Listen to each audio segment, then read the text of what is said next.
আমরা এই মুহূর্তে কথা বলবো এখানকার হেডমিস্ত্রি যে ফয়েজউদ্দিন ভাই তার সঙ্গে। ভাই, আপনার এই ধরনের কয়টি কাজ এখন বর্তমান রানিং চলছে? আসসালামু আলাইকুম। আমি হাটদি থানাপাড়ায়, আলমডাঙ্গা থানা হাটদি থানাপাড়াতে একটা কাজ কমপ্লিট করেছি। এখন বর্তমান কাজ করতেছি মহেশপুর, আলমডাঙ্গা থানা মহেশপুর গ্রামের ঈদগাহ ময়দানে। আর এরকম বাসা বাড়িতে বা এরকম কাজ আরও দুইটা সাইড চলতেছে, একটা যাদবপুরে, একটা আমাদের আলমডাঙ্গা বাবুপাড়াতে অবদার পাশে, যেটা মহিলা কলেজের পাশে আর কি। তো এরকম কাজ আমাদের বিভিন্ন ধরনের ডিজাইনের কাজ আমরা করে থাকি।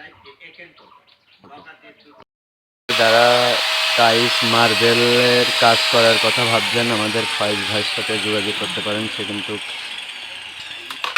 দক্ষ কারিগর দ্বারা এই টাইলস, মোজাইক ও মার্বেলের কাজগুলো করে থাকে।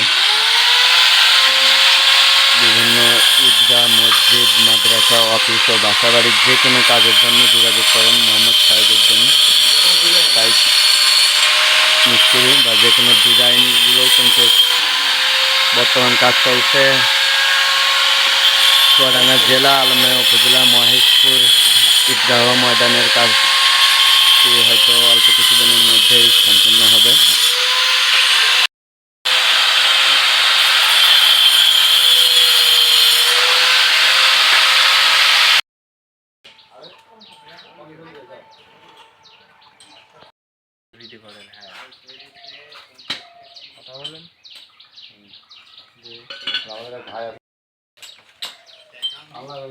দেখা যাচ্ছে